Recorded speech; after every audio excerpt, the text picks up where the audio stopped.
From an underground base to levitation, to murder, and an attempted assassination. This is D.C. Long and the D.U.M.B.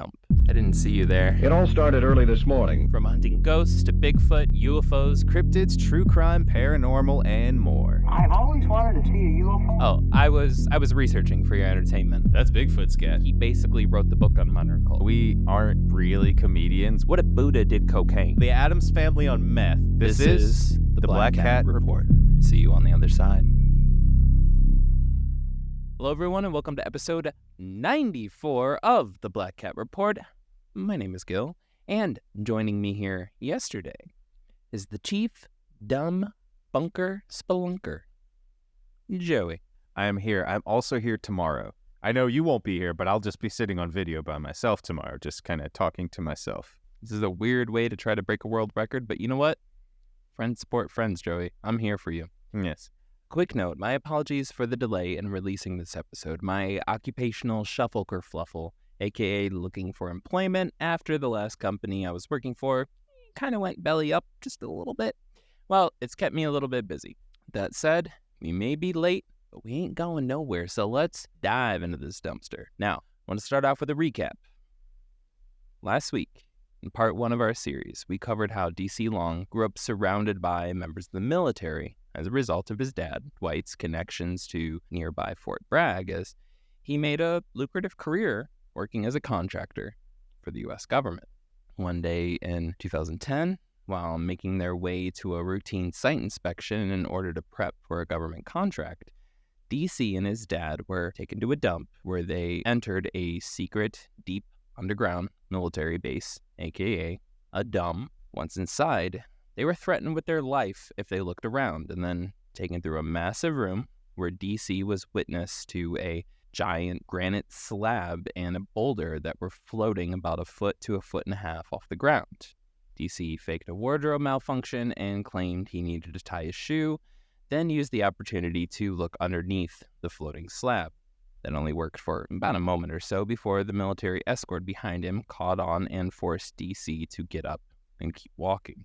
Small crew then made their way to a stairwell where they proceeded to go further down towards a lower floor. This week, we're completing the saga and wrapping up with some holes we've come across. This week, we're going to take out the trash. God. Now, the crew headed down the stairs from the floor with levitating stones. Only one flight. This is important. Once they made it to the next floor, they were finally told what the job would be that Dwight was contracted for. Joey, who was looking up things on Google, was nodding his head in agreement as he clicked back over to the screen once he heard his name. All right, sorry. Let's go. I'm good. You good. Once they made it to the next floor, they were finally told what the job would be that Dwight was contracted for. You wanna guess what it was, Joey? They just walked the room with levitating stones, a bunch of weird little scientists and shit doing things. They're in a hidden underground military base inside of a dump. Now they're going down another floor. And as we all know, secrets get deeper the deeper you go. Mm-hmm. What do you think the contract is for? Part-time volunteer sheriff's deputy? No training required. No. That's a tough one. What could they be? They're going to gonna be part of NASA? Nope. Just maintenance on an underground shooting range. That's it. That's what all this led up to. I guess that makes sense. That's what they did earlier. There's just, maintenance on an underground shooting range. Which, by the way, I looked it up. I was like, underground shooting range? I'm like, are they really that common? One of the first articles that came up for me was, how to build an underground shooting range incredibly affordable. They're super convenient and more common than you think. And I was like, I guess they're more common than I think. So I believe that. Gil, I think you are now on a government watch list. I think you are on a government watch list now. Look, y'all, if the government is just now watching me, they've been fucking up for a while. So go ahead, reach out to them, be like, my tax dollars deserve better work, because they do. They're going right to the dump. That's where they're going. That's where all your tax dollars are going. The last episode, I gave the fucking address for their secret underground military base. Go check the show notes. I included a link to the Google Maps location. And that's why we were late releasing this episode. We had to fight our way. We had to fight our way out of the range. Yes. We had to fight our way out of range 420. It was difficult. Let me tell you, I'm still thirsty. Yeah, it was very difficult, even though neither of us smoke. But yeah, so it was just maintenance on an underground shooting range. Some of the more realistic, kind of like boring background details was, there's a rubber stop on the back wall, and we had to measure that, and we had to measure this. It was a close quarters combat, kind of like, with a catwalk walking over top. Picture Men in Black, where they're in there before he's even Agent J, like, he's just like, who the fuck do I shoot? And then he shoots that little white girl with like the chemistry books and shit like that. And he's like, she's the one that's fucking suspicious. That dude over there, he's just sneezing. That dude's working out. That dude, and then he's like, that little girl, that is way too advanced for her. She's up to some evil shit. Mm-hmm. It was one of those situations. Again, underground military base, right? Okay, cool. That makes sense. Like, that's an actual practical way for the military to have a shit ton of bases everywhere. Like, it's practical. Yeah. And to test new guns that they're not trying to market right now, so. Or just be able to shoot safely any time of day without pissing off everybody in the fucking neighborhood. Yeah, true. Like, you can go down there. You can shoot if a bunch of people fuck up and shoot in the wrong direction, if things happen, if somebody wants to do it at 4 a.m, whenever the fuck it is, you can shoot. Nobody gets pissed. Nobody can fucking hear it. It's a perfect spot for a shooting range. If somebody needs to get Dick Cheney'd, you just go down there. Yeah. If you need to go can quail hunting with your best friend, again, your name's Dick Cheney. Perfect spot. Uh-huh. So we're getting on an underground shooting range. That's it. That's what they brought this contractor in. Now, Dwight and DC, they proceeded to look around, took some measurements, and in less than a half an hour, had what they needed to know, and were being led by the escorts back up the stairs and into the room with the floating rocks. It was literally just like, we need to replace this, we need to fix this, probably dry some, put some cement over here, yada, yada, yada. Yeah. This dude, Dwight's probably done this 400 times across Fort Bragg. He's like, okay, fix that, da-da-da, this and that. It's maintenance. He could do it with his eyes facing to somebody else's shoes. Exactly. Well, when they stepped back into the room, DC was left even more in shock. Not by what he was seeing, but what he wasn't. Everything and everyone was gone. The granite slab, boulders, the scientists, all of it. The room had been completely cleared out in less than a half an hour without so much as a thud being heard as they inspected the range directly below. They are a floor below. Nothing. It's complete fucking silence. Weird. And now there is an 80, 90-ton slab gone. Yeah. 2 boulders gone. Room full of randomly placed scientists, one playing with one like a balloon. All of it's fucking gone. Empty ass room. That's awkward. Very weird. Very freaking weird. How do you go from everything to nothing? I don't know. All that said, they were guided back through the room, into the elevator, and through the dump, where they were soon loaded back into the same windowless van as before and driven back to the 18th Airborne Headquarters located inside of Fort Bragg. Once they returned, personal items like their phone, their IDs were given back to them, right? So standard practice, you go onto a base, they're like, we're just going to take all of this kind of shit and this kind of shit. Yeah. Make sure that you have to come back to us, or if anything gets squirrely, we have your official government documentation sitting right here with us, right? Mm-hmm. Yeah. And the fact that you can't be snapping photos and snapping videos and being, a fucking spy or some shit. Yeah. They got back, they got all that shit given back to them. But the rigmarole was far from over. Before they left, all of Dwight's notes, all the measurements, all the materials lists that he took down, that he took notes on, they were all taken. They were seized, they were confiscated. But what the fuck is he supposed to do? I have no idea. So they took all of his notes that he was supposed to have to fix the things that they needed to fix. And they took them down to this random place. There was everything when they went down. And when they came up, there was nothing there. They came upstairs. It looked the same as it did. Like, it looked like L.A. on a normal day. What? A dump. Oh, yeah. No offense, L.A., but, Los Angeles. Then it went... Did you just stop to clarify that L.A. meant Los Angeles? I don't know. Somebody could have been like, oh, I know a town named L.A., Tennessee. I don't know. No one fucking Like, said that. Ellay. I don't know. Is my hometown of L.A., Tennessee? I don't know. I have to clarify sometimes because first off, people thought that this is going to get fast forward. People thought that I was a flat earth believer, but then they come up. What the fuck I'm listening, but So they go to nothing. So basically they have nothing to show for anything that happened in this whole time and just his words. And that's like, and he came like, there's literally nothing. So they basically have nothing to show from it. Just what what he's saying. Just like what DC's saying. Yeah, you're right. Yep, yeah.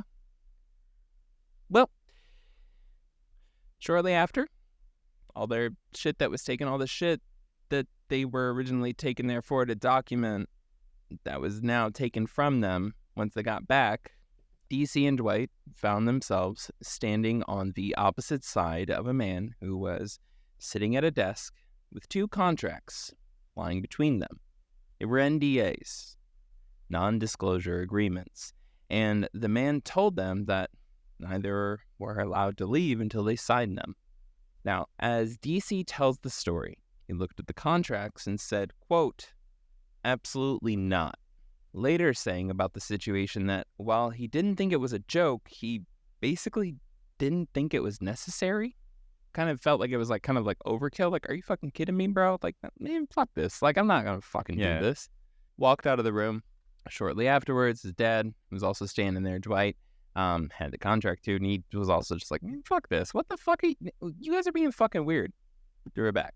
The men both ended up leaving, much to the chagrin of the guy who said, you're not allowed to leave until you do this. They both. So, oh my God. They both then actively just casually left. Okay. Very hard defense and hard line that this guy laid to let them not leave. This desk is mahogany. How the fuck did they ignore that statement? Did he see my pen? Custom carved marble. These men are insane. Give me a new pen. Give me. But I need sir, a new we've one. already spent 40 minutes. That's what, when they check the tax records for like the fucking Pentagon and it's like $20,000 on a pen, most of them went to this dude's desk. Gil, it makes sense. I think we just found the biggest conspiracy theory of funding of all. It's called the pen to God. Pen to gone. Gone. We're going to get killed for this one. Oh, I think we already are. I think we already have been killed. As you're listening to this, yeah. As everyone's listening to this, we have been killed. Well, depending on the interview that you listen to with... Depending. Oh, Jesus. Depending on the interview that you're listening to with DC Long when he's kind of retelling the story, sometimes they just get up and leave. Other times, they get up and leave, and then as DC Long is getting into his truck or his car or whatever, he sees his dad kind of like bickering with one of the service members there. Yeah. And he assumes that it's to get his notes back or like, what's the meaning of all this? Or, they kind of just went through a weird situation. He's just kind of like, what the fuck, dude? Like, I've been here for this many years. Why are you treating me like this? Like, what the... Yeah. Dude. I feel like that's pretty rational. That side's pretty rational. Like he's bickering with somebody, being like, Yeah, that sounds... Yeah, you're like, bro, I've built half the fucking places that you're sitting and yelling at me. Or that you're yelling at me from. Like, I'm the one that fucking built this. I built this mahogany desk. I built this mahogany desk, bitch. I lathed that marble pen. Yep. But no, yeah, so he's kind of just like bickering. Again, it depends on which of the interviews you listen to with DC Long. Sometimes they're both just like, fuck that, and they leave. Other times there's a bickering match and he's leaving. I don't even know if there could be a truth in the middle. That's just, it depends on which interview you hear. Now, the next day, DC received a call from one of his dad's employees. They were all waiting outside of his dad's business and trying to get in. The building was locked up. They'd called DC to basically just see what was going on, to ask if he could come down and let them in. Thinking it was a prank, DC and the employee basically went back and forth for a while before DC finally caved and made the drive down to the actual location of the business, this place that I believe they called it like the barn or something like that. It was construction, storage site, big old building, right? Yep. Well, when he finally got there and unlocked the building, everything, their tools, gear, construction equipment, all of it was gone. Gone. Damn. The place had been picked clean all the way down to their pencils. Everything had been seized. In short order, DC hopped in his car and drove over to his dad's house located the road. Before he even had a chance to knock, he noticed the large crack on the front door from where it had recently been busted open. When he stepped inside, he saw his dad sitting down, head in hands, near the backdrop of a torn up and empty home office. So DC asked the obvious question. What's going on? His dad responded, quote, "It's all gone." Baffled, DC followed up with, "Do you think this had something to do with Range 19? Well, at that moment, his dad stood up, pointed his finger at DC and said, quote, "Don't you ever fucking mention that name to me again." This marked a complete fallout in their relationship. They used to be close, used to be supportive and constantly working with each other towards one another's dreams, supporting each other, being a very strong, father-son relationship. This is literally, DC Long Jr., right? Yeah. Namesake of the family. They're very close. Well, after that day, they never had another meaningful conversation again. Just unreturned phone calls and dial tones on the part of DC's effort. And so as time would have it, they wouldn't see each other or speak again for 11 years. Damn. That's fucked. And you know what the crazy thing about 11 years is? 9/11? It's two pens standing on its end. Another trace back to the Pentagon and that creepy guy in there. I'm telling you, we solved this case, I think. Range 19, sponsored by Bic. The real movers and shakers of the government. That sucks, though, because, that's, his life's work of, he built this business from the ground up. He was getting government contracts. And just from, literally nothing that they did. I mean, all they did was just go, I'm not going to sign that. They didn't do a single thing wrong besides not signing the NDA. And in general, they're both just we really don't need the NDA because we do this shit all the time. We're literally under government top secret probation. I don't know. We're literally, we're on a base watching, fixing gun ranges. We're, an army base that has probably new tech there. Has new things happening. Armies being trained in different styles of combat that we're not allowed to talk about. The areas we're not allowed to talk about. And yet somebody's saying, hey, your NDA, this is the NDA that we're going to have you sign. And most likely, who knows what the fuck says it. They're just taking his whole life away pretty much. Ruins his family's cohesion together, which kind of really destroys everything that he built. Literally destroys his family, his business. And to keep in mind here too, and DC Long, he does get into this, the whole everything was missing when he showed up. DC Long was very much into race car driving on dirt tracks and shit like that. And the car that was down at the shop that he would work on and stuff like that, that was gone. The construction equipment, which I think they're quoting pretty much exactly, but it also it's entirely accurate, which is, some of that equipment is $700,000 a piece. That specialty construction equipment, you buy once, for 15 years. Yeah, that shit's not fucking cheap. Some of that shit's over $500,000, $750,000 just for one piece of specialty equipment. Yep. How many fucking jobs will it get you to have that one piece of special? It's very important, Yeah. So all of it gone. Everything. And this contracting gig that his dad had worked out over the years, it had made the family millionaires. Mm-hmm. Like, they were literal millionaires at that point. For sure. DC Long himself owned like 33% of the company. The only, son of the family, the only traditional kind of like Southern heir, right? If you want to put it that way. Yeah. Like, he was this father's namesake. He was going to inherit all that. Right? Yeah. Like, that was his, Yeah. And all of it's gone.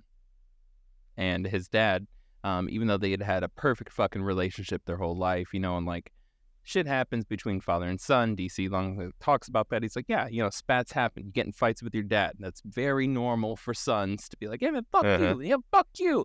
And they both get heated as adults, and then eventually they kind of chill the fuck out. And they're like, I fucking love you, man. Shut the fuck up. I love you, too. I fucking love you. Like, that is literally normal, Yeah. That's the normal stuff. Yeah, and like, that's not what happened here. Yeah. Like, it went from like him and his dad being like each other's like, rocks in each other's lives, to his dad straight up being like, we're done. We're not fucking talking anymore. And that was it. So I can say something too about like how horrible it is that their private space too, like his house is ransacked, and that feeling of like, they could just come, like, if I buy all this again and like keep going again, or like do something like that, even with all this massive loan debt that I have, what's to stop these people, whatever it is, to come just steal this stuff again, and just like completely wreck me. And who's going to give you a contract? Yeah. Your contracts are gone too. So there's no point. Yeah. Even if you tried to bid for somewhere else, do you think they're going to approve? Yeah, they're just going to be like, we're going to have it over here. Nope. No NDA. Nope. Not happening again. No. Yeah. It's a fucked situation. It's a very fucked situation. Again, as DC Long tells it. Well, fast forward now from their conversation at the end of 2010 to, let's say, late 2011, early 2012, right? So about a year. DC is fully loaded up with gear and getting ready to jump out of an airplane as part of a JFX, a jump field training exercise, which for Rangers is huge, right? So to put this a little more into perspective, this is a battalion-wide exercise, meaning there are around 600 to 800 service members involved in this exercise. A lot. Like, damn near close to 1,000 fucking service members are involved in this exercise. Yeah, This is huge. And like, when I'm speaking about the Rangers, I'm just talking about 1,000 like airborne Rangers. 1,000 people are parachuting in this fucking exercise, or 600. Now, it's important to note here, these are not your typical loosey-goosey, everyone hops out whenever and wherever kind of jumps. Obviously, soldiers line up single file along the side of the plane they're jumping from. They then attach their individual static lines, which, among other things, is essentially the drawstring of their parachute. They attach their static line to a long cable running along the length of the plane. Have you ever seen like the videos of military getting ready to jump, how they're all kind of like walking to the doorway and holding onto a carabiner that's clipped onto a cable as they're walking forward? Just watch Band of Brothers. Band of Brothers. Yeah. Easily, yep. So that's what's going on in this situation, right? This method, and I promise there's a point to me getting into this, this method makes sure that when everyone is jumping out over the drop zone, everyone's chute gets pulled at the same altitude and within a second of each other, meaning if everything goes right, they all drift and land near each other, right? Doesn't matter where the fuck they land. If it's not perfect, the point is that they're all together. They can figure it out, work as a unit, right? That's important in that situation. Well, this also makes it so that the soldier, they basically have two worries. Don't get your shit tangled up, and while you're walking to jump out the door, just, say a little prayer that your chute opens up. Well, as DC tells it, he always jumped out with the same crew, the same 11 guys. But on this day, when the 30-second notice was given, as DC stood near the door in position to be the first to jump out, he noticed movement further down the line. Sure enough, working his way up from the end, was one of the escorts he had seen at range 19 and had known since his childhood. Confused, but, focusing on jumping out of an airplane within the next few seconds, DC gave a quick nod of acknowledgement to the escort, who replied with a wink. Again, 600 and 800 people. Then you have the pilots. Then you have you have a lot going on. Yeah. Somebody who's known to be at a military base is like being involved in this. Not that weird. Just kind of like, what the for sure. fuck? Like, you're not normally in the group. What the... Whatever. Yeah, but still, there's a lot of people. Yeah. The jump light turned green. Before DC managed to take a step forward, he felt the escort's static line slap him in the face as the escort skipped Q and jumped out ahead of him, snapping DC's neck and forcing him to be pulled out of the airplane head first and barely conscious as his parachute was deployed upside down, leaving DC immobilized and spinning towards the ground. Damn. Trying to kill that dude. Yep. So, light turned green. The person that was in number 2, who just fucking winked at him, shot out of the fucking door before DC could, which caused their static lines to get tangled up. Mm-hmm. To pull them out. Yep. Right? Again, there's a reason why in every fucking video you see of people in the military that are getting ready to jump out of planes, they all have those lines really close to their hands, and they're walking at a certain distance away from each other, because everything is perfect when they're not tangled. Yep. But if they are tangled, really bad shit happens really fucking fast, and nobody can do anything about it. Nope. Such as that person's line in front of you, who was supposed to be behind you, getting wrapped around your neck and pulling you out of a fucking airplane. Yep. Not a good situation. Yeah. No, that's bad. Yeah. Yeah, that's the worst situation he could be in right now. Kind of picture this the way that, pieced together from multiple interviews, hearing DC Long speak. By his best estimate, they were about 800 feet off the ground. It's really fucking high up, but not insanely high up in the sky, right? Yeah. It's high enough up that you can survive a fall if there is some, and I mean, obviously, I'm quoting DC Long. He survives this, spoiler. Spoiler, yeah. He's just telling the story. He survived. Yeah. So as DC tells it, right, the door's open. He's looking over. He sees the horizon, yada, yada. He's been doing this for 10, 15 years at this point. Looks outside, and he's about 800 feet up, right? So not an insane elevation, definitely in an elevation that could fucking kill you. Yeah. Oh, easy. In all honesty, this is a fairly low jump for parachuting. Yeah. Right? And what happens when the guy who was supposed to be behind him jumped out first, that guy's cable is wrapped around DC's neck, pulling him out of the door, facing, head towards the ground, boots up to this guy, head towards the ground, when that static line pulled the parachute, which caused the parachute to partially open, with DC partially in the parachute that's opened as it's falling. So he's towards also the ground. wrapped. Yeah, he's also wrapped up. He's in a bad situation. Picturing it, I would say, everybody's played with those little army parachute men toys. Oh yeah. Yeah. And sometimes you throw them up too hard or at a weird angle, and when the little action figure comes back down, it lands on part of the parachute and it kind of spirals and comes down towards the ground and hits the ground. Yep. It's slightly slower than free fall, but not ideal.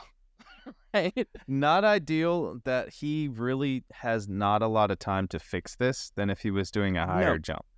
And his neck was snapped. Oh yeah, true. So he quite literally was not able to fix it. Yeah. If anything, adrenaline might have saved the fact that he was conscious during part of this. The adrenaline of I'm about to jump out of a fucking airplane was already built up before his neck was snapped. And as we know, maybe 8 times out of 10, you get your neck snapped, you can die, but not every single time. He probably was partially in and out of consciousness. This shit will fuck anybody up. But he was aware of whoa shit, and get sucked out. He mentioned that, he was trying to look down and realized that he was looking up at the sky. Oh, it's just as he was falling. It's a horrifying fucking experience. Yeah. Well, he wakes up a month later in the hospital. At this point, his career is... Yeah, he ain't coming back, yeah. You ain't gonna be an active duty Army Ranger that's parachuting out of airplanes after you just had your neck snapped and, your entire body is smashed the fuck up like this. Like, you are done with the military. Well, fast forward even farther now. In early November 2021, DC was called by his family and told to meet them at the hospital immediately. His dad was ill, and his prospects of pulling through it were slim to none. They were not looking good. Yeah. As DC tells it, once he arrived, he walked past his father's room twice, not recognizing him in his diminished state, saying later that within 2 months, his father had gone from weighing 240 pounds to 105. DC took his father's hand and told him, quote, "Look, man, we're square. I love you." Shortly after, his dad began to code. DC was asked to leave, and his father died. Damn. Well, officially, Dwight's death, DC's father, was due to an aggressive cancer that wasn't discovered until it was too late. DC refused to believe and refuses to believe that his father's death was natural, just as DC refuses to believe that the situation with the static line and with the familiar escort was anything less than an assassination attempt. Straight up. Yeah. They were trying to fucking get, quote unquote, they were trying to kill him. Yeah. And it depends, because as I'll point this out here, as it does get labeled as an assassination attempt, DC is also very adamant about saying that he believes that these are the type of guys that if they wanted to do it, they would have done it, and he would have even seen it coming. Yeah. And that it was more so kind of like a, we can fuck with you anytime we want. Remember that kind of a thing. Yeah. I think snapping somebody's neck and having them pulled out of an airplane until they're, hit the ground barely with a parachute open. A little more extreme than just kind of a warning, but that's just me. Maybe I'm a softie. Well, I mean, think about that as like, how many people would ever survive that? 1 in a million. I'm going to go back and look into all of them who have survived it and interview them, because apparently they might all be assassination survivors. Yeah. Oh my God. Yeah. That's way too specific of a thing to happen. And honestly, it's probably happened I mean, just look up in general, probably how many people died jumping out of an airplane. Oh yeah. I mean, granted, it's there. The military has a lot more safeguards. They're not, there's a rope literally pulling your parachute for you, not like a parachute's just, and they have reserve chutes too as well. And I don't want to take it too far away, because we're like 3 sentences away from getting into notes about this case. But like I said, DC, in the way that the story is told, his father's death was due to seeing what they saw and not signing the disclosure, right? Like, it was just like, that was the fuck up moment, right? Where everything kind of went to shit. Yeah. And the assassination attempt on DC was also due to that. Now, a week after his father's funeral, DC was in a beach house that apparently pretty much nobody knew about. To quote him, he hadn't even had his driver's license and stuff like that switched over to this new address, a new house that they had on the beach in, I'm assuming, North Carolina. It was a week after his dad's funeral. And who shows up but the person who jumped out ahead of him on the plane? The escort, the assassin, hands him a note and just said to him, "Thinking of you," and left. Damn. What a nice guy. What a fair gentleman. What a nice gentleman. Yeah. So I want to get into notes about this case. Part of the reason why I wanted to cover this case, and part of the reason why I want to get into notes about this case, is because, to my understanding, what's expected in June, July of this year, somewhere around that, somewhere later this year, later this year in 2024, Dr. Stephen Greer is supposed to be releasing a new hit UFO documentary, which highlights DC Long's case. So while it's abstract right now, it will be, over the next couple of years, making its rounds as a 4.5 or 5-star rated documentary on Amazon and Netflix and and all the streaming services. And this story will be picking up. So I wanted to cover it, and I wanted to cover it as fairly as possible to what DC Long officially has said multiple times, right? Quoting him as accurately as I can. And here's the deal. At any point in time, you can take an aspect of his story And depending on the interview, there'll be small changes in the details. Sometimes he doesn't notice that the monolith is levitating until he's right next to it.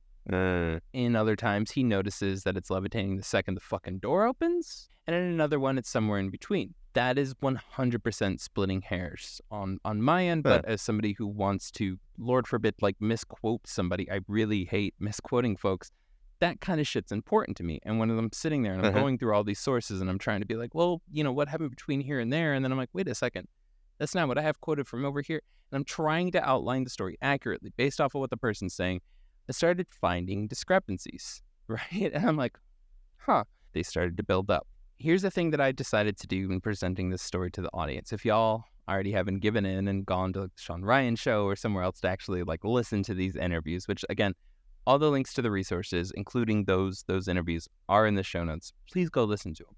But if you haven't, and you're just getting this story from us, hello, welcome, nice to meet you.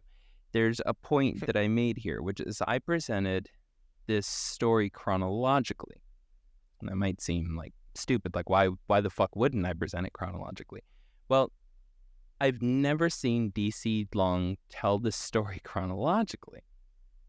And there's some things that I've noticed in the way he presents his story. Every time I've heard him tell this case, it's always childhood, seeing the floating stones, the falling out with his father, then his father's passing, then the assassination attempt on DC's life during the training exercise. That's a problem because, well, when the events are laid out in actual order, not the way he's presenting them, there ends up being a huge gap in the years.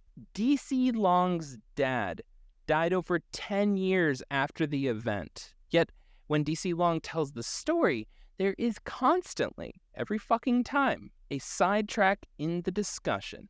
There's a rabbit trail that he goes on, that he pulls people into. It's always a very emotional direction.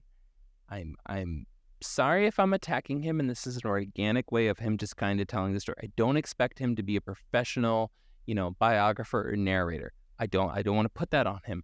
But the emotional upticks that I watch in each one of the presentations at that exact moment are identical. And as somebody who, getting up to, episode 100 of telling stories every fucking week, or being a part of telling stories, that is a tool that you use in storytelling.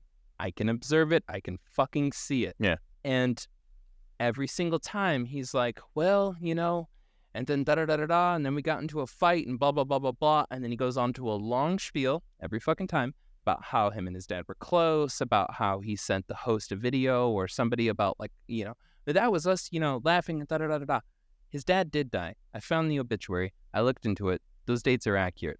That's terrible, obviously. But when it's relating back to the story, I have a real issue with how it emotionally moves away from fact of the matter, dates, locations, times, to, well, then all of a sudden, in, no time, he died. He went from 100 or 200 something pounds down to 105 and blah, blah, blah, blah, blah.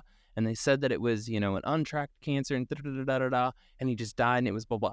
And the way it gets presented to you in the story is it's super quick, it's immediate, everybody's fucking shocked.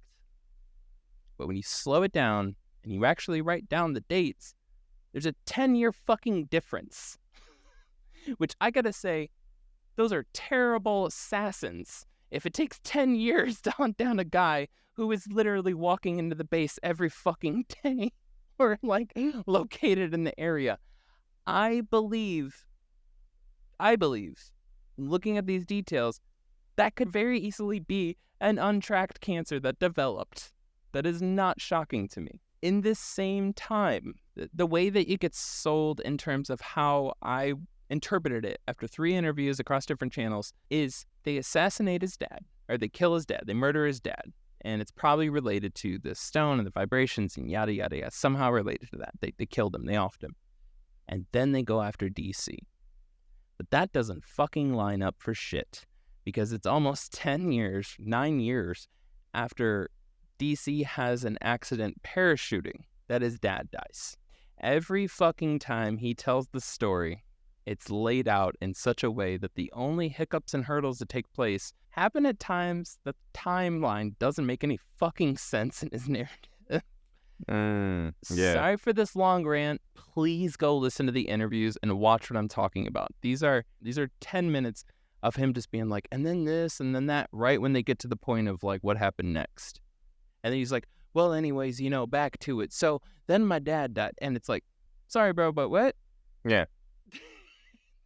This makes no fucking sense. Now, again, if it's just due to organic storytelling and just again, he's not a professional storyteller. If it's an honest mistake, that's fine.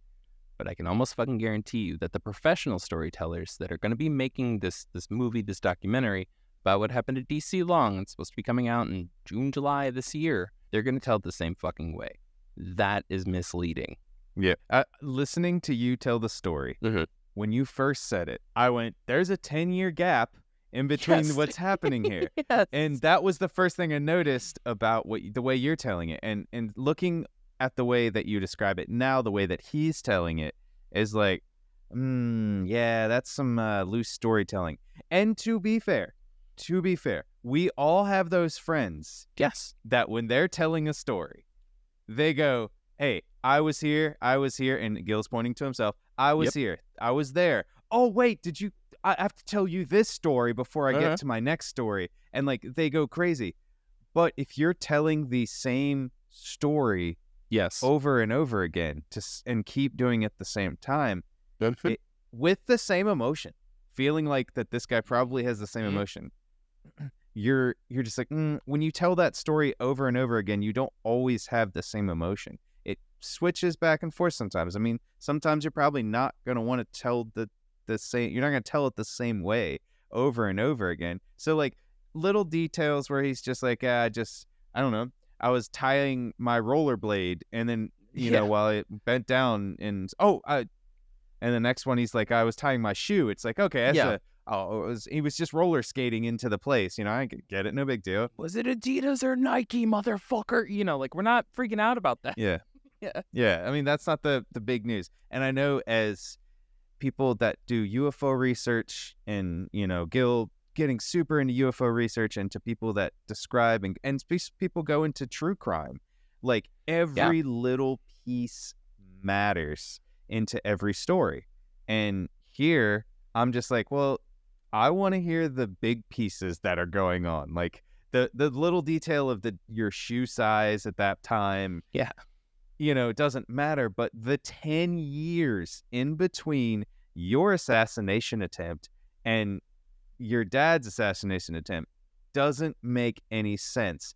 And agreed that he was a contractor. He was working with a lot of probably dangerous materials that could cause cancer. There have been so many lawsuits in the friggin' army, out of the army, and in general, basically. Yeah. Cancer could have happened any one of these ways. And losing, 120 pounds, I guess, because he went from 240 to 120. Shit ton. It's a shit ton. Yeah, could happen because of cancer. I highly recommend it. It's going to be one of the top links. It's labeled in the show notes. Go listen to the Sean Ryan interview. It's right in the show notes.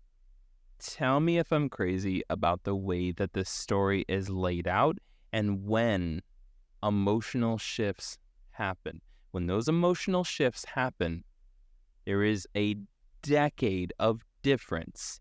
But when you're just listening to it, it sounds like it's the next fucking day. When I was writing out the timeline of events to write out the story, I was like, okay, so that was 2010. So then, 2012, 2011, 2012, he was an attempted assassination. So that would mean 2013 or sometime in 2011, his dad died. And I was like, 21. And so going all the way down. And I'm like, yeah, hey, that's over here. Why is his shit up? And then it happened fast, but this is a very intentional decision by a storyteller. That's what I pick up on. Whether or not the storyteller is factual, not passing judgment there, but I am saying I am aware of this mechanic in storytelling, and that's what I see. Further, I'm a little confused why an active duty service member would need to sign additional NDAs. By my limited understanding, their life is already an NDA. It's already owned by the government. Yeah, you are already owned. When you sign up for the military, you are literally owned by the fucking government. You're not allowed to talk about shit. Like, if they just straight up say, keep this out of the lips, da-da-da-da-da, or like, it shit operates on a need-to-know basis within the military. He is active military. He might be coming from another base. Doesn't matter. He needs to salute everybody just the fucking same when they outrank him. Like, somebody comes up to him and says, you're not going to fucking talk about this. It doesn't have to be his direct, chain of command at his local base. He is required to listen to those orders. Yep. Ain't nobody trying to get him to sign a new NDA. Nope. That doesn't make any fucking sense. Further, they wouldn't have taken his dad farther into the base and through all this other shit like that if an NDA wasn't signed from the fucking get-go. Beforehand. Although I have to question the fact of, like, you just saw some shit after being threatened with your life. You just saw some shit you weren't supposed to fucking see. And they throw an NDA at you. Like, to be honest, that seems like you're actually getting out of it. Yeah. Who the fuck wouldn't take that step? Who the fuck wouldn't just be like, wait a second, they're actually gonna let me go? Fuck yeah, I'll sign this. I don't give a fuck. Sign that and leave. Sign that and leave.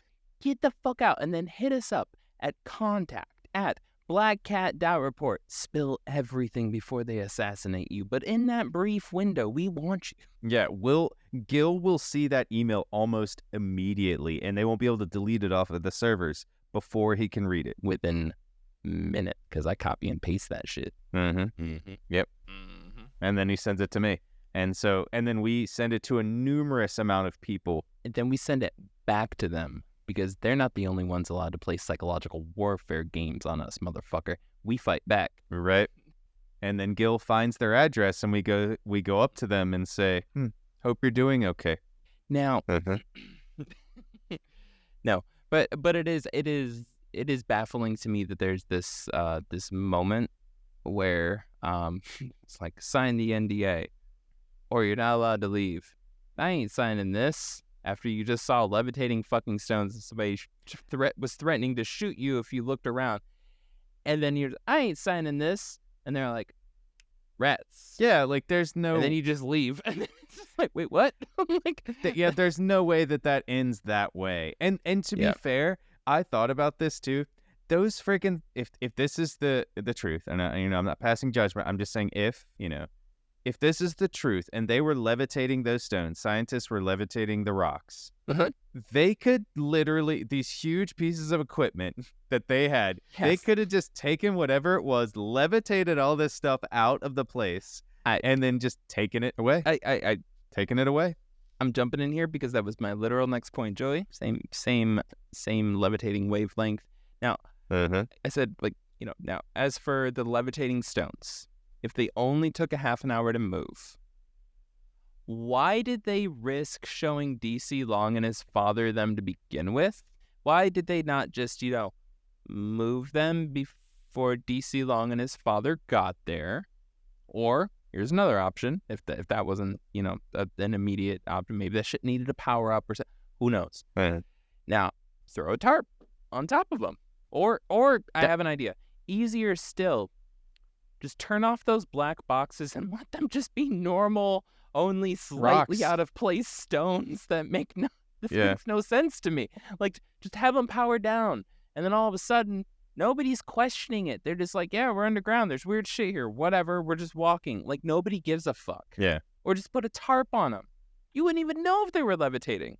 You know what happened? There's a lot they could have blindfolded them when they walked through there. They wouldn't have fucking known anything different. Yeah, and they would have been like, okay, cool. We're in a van that was literally a blindfold van, getting there. Yeah. What why I think risk happened, it and why the setup? That doesn't make sense. Is they, you reference Men in Black, right? He went in there and, Agent J wins, or wins, I guess, or passes the test, right? You know what happened? They failed the test. Oh. They only went in there and measured when they weren't supposed to measure. DC they were wrong. Testing their resolve. It's immune to a neuralizer. That's what you're telling me. Yes. No, but I've struggled with the DC Long case. I've gone back and forth very hard. I flip-flopped very hard with the DC Long case because my bullshit radar goes off. But then it gets turned back on, then it gets turned off, then it goes on, then it goes off. And I've found myself flip-flopping. And I'm not just trying to make excuses for DC Long. I did actively reach out to him. I sent him an email at the only known email address I could find him at and asked him to come on. I said, hey, we're doing a 2-part series. Love to have you come on the show.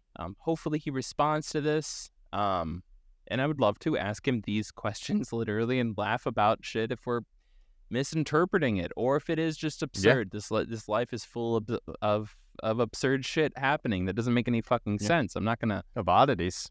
Yeah, this shit happens all the time where she's like, that doesn't make any fucking sense, but it happened. I mean, I can go through my own life and be like, yeah, it happened, So maybe shit did happen, maybe it didn't happen. I've seen things that pull me to both sides. There's shit in the story that stinks, but I also am not going to sit here and be like, well, this happened to you, and of course that means you're an excellent narrator of a story and a chronological timeline, and you're an eloquent writer, and you have it all perfect and flawless for people to scrutinize. No, he's a fucking Army Ranger. He's the Army his whole fucking life, and was never into narrating or writing out stories. Maybe he's just not relaying it in a decent way, in a way that lives up to me sitting here trying to write out a perfect timeline. I'm willing to accept that. And while we can go back to his shit and we can look at it and we can scrutinize it and we can be like, this smells fishy, this blah, blah, blah, blah, blah, I would then challenge to step back real quick and say, A, does levitation technology in the way that he explained it, is that so crazy? No, actually, that that sounds, when we look at the fact that most military top secret or even, slightly top secret military technology, not even the super, super top secret shit, that shit's generally about 20 years more advanced than where we're at now.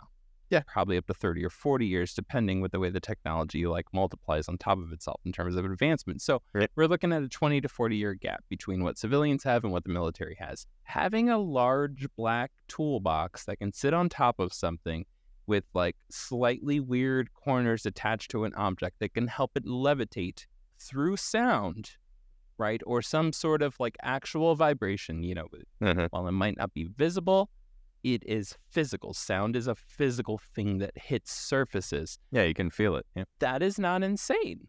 That is not insane for picturing where we could be at in 20 years. So he's not asking us, to believe in a hollow moon. So that part, it's not alien bodies. It's not a spacecraft. It's actually a fairly that technology. I have no reason to believe that technology won't exist someday. I would be shocked. Yeah. If that technology didn't exist within 100 years, I would literally be flabbergasted. But how have we focused on other shit? Of course that's going to happen. So what he's asking of us is reasonable. Additionally, what happened just the day of the recording of this first part of the series, somebody else mentioned that there was an underground military base at this dump years before he ever came out publicly. And it wasn't DC Long. That to me is shocking. As somebody who works with Google type of things and reviews online for a living, that wasn't faked. That was real. You can't retroactively put in a date when you leave a review somewhere. Yeah, you can't. It's not an option. Yeah. Trust me, plenty of past clients with bad reviews on their accounts wish they could go in and do that kind of shit. It's not a regular option. Probably almost guaranteed not an option for a fucking landfill that doesn't check its Google reviews. So that changed my mind a little bit. I was like, there were theories swirling around this. Did DC Long catch on to these theories? Did he find out about them from being in that area that, some people think this and that and the other? And when shit went to shit in his life, did he pick up this incredibly strong story in order to kind of get a sense of community and develop some sort of notoriety and growth in his own personal life? Maybe, but I'm flip-flopping on it. DC, if you hear this, I hope you hear my sincerity. I hope you hear that we're willing to take you on, and I hope you understand that I'm 100% always excited to be completely wrong about everything that comes out of my fucking mouth. So, if you want to come in here, you're not obliged to set the story straight. We would absolutely love it.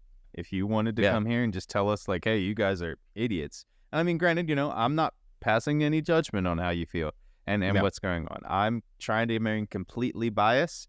The only thing I will ever, ever, ever, ever pass judgment on is people who believe the earth is flat.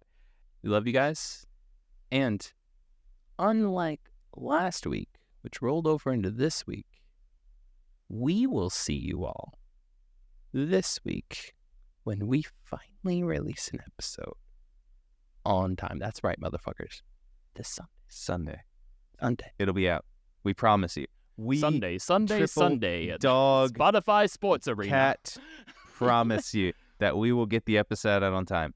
Joey just pulled down his pants and is showing Yes. me his bare buttocks. If you will, he is mooning me. See you next week. Thank you. Bye. I don't give a fuck. Sign that and leave. Sign that and leave. Get the fuck out and then hit us up at contact@blackcat.report. Spill everything before they assassinate you. But in that brief window, we want you.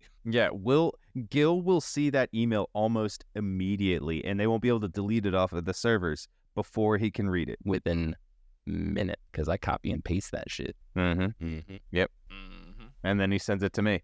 And then we send it to a numerous amount of people. And then we send it back to them because they're not the only ones allowed to play psychological warfare games on us, motherfucker. We fight back. Right?